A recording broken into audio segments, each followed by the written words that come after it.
Elizabeth Warren is going to fight to ensure that there is equality among both sexes when it comes to medical research. So this is a problem that I did not know existed until fairly recently. But apparently when doctors or researchers do studies on treatments for certain diseases, they will generally use male patients or male experiment animals like rats or mice, for instance, right? And as a result, they usually come up with dosages that are specific to males as opposed to women. So that becomes a problem. Women are overprescribed, or they take doses that are too high for them, and then they'll get sick. So Ambien was an example of that. And all of a sudden, doctors realized, oh, we gotta lower the dosage because this is way too high for women. Now, Elizabeth Warren did speak about that. Let's hear what she had to say. If the NIH puts new regulations in place that demand better parity in the research, that will be a big step forward, and we don't have to wait for legislation.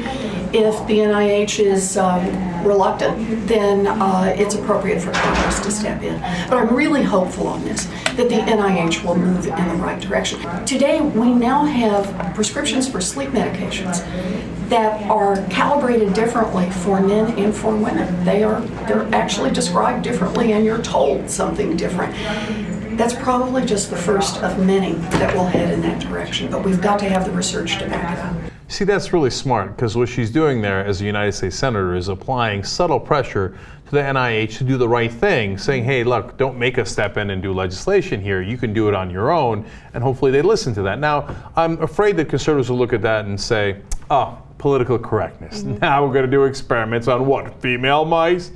No, but you have to understand something.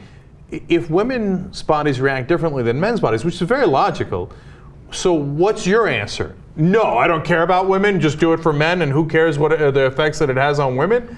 It's a ridiculous answer. I don't know if you know this, but they're about half the population. So it makes sense to make sure that we've got the right dosages and the right treatment for women as well as men. Right, and it goes beyond dosages. Different diseases impact both sexes differently. So for instance, cancer, lung disease, anything like that, or lung cancer, I should say, depression, all of those issues need to be addressed based on the sex that you're treating. So I love that she's raising awareness about this. And again, it was something that I was totally unaware of, because I thought, hey, you know what? When researchers do a study on any type of medication, they want a representative sample. But apparently that's not happening. And apparently women were routinely excluded from medical studies before a 1993 law was passed, tying NIH funding to the inclusion of women and minorities in clinical studies. 2 decades later, research specific to women is still lagging, and that's according to recent studies and reports.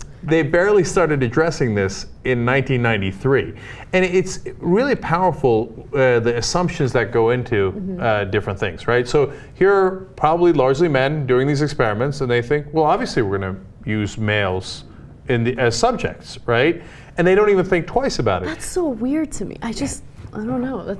I would never think that that would happen. I don't think they did it maliciously. Yeah, neither do I. I think that they just had a certain set of assumptions. They never even thought twice about it. Yeah. Now, when you challenge on those assumptions, one set of folks would say, well, this is tradition and this is how we do it. And if you want me to do it another way, it's political correctness.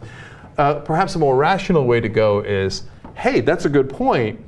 Maybe we should challenge those assumptions and traditions, et cetera, because we're leaving out half the population in terms of getting good treatment and healthcare. And luckily they're scientists, so I hope that that's the direction they're going to go, because that's fact-based. Right.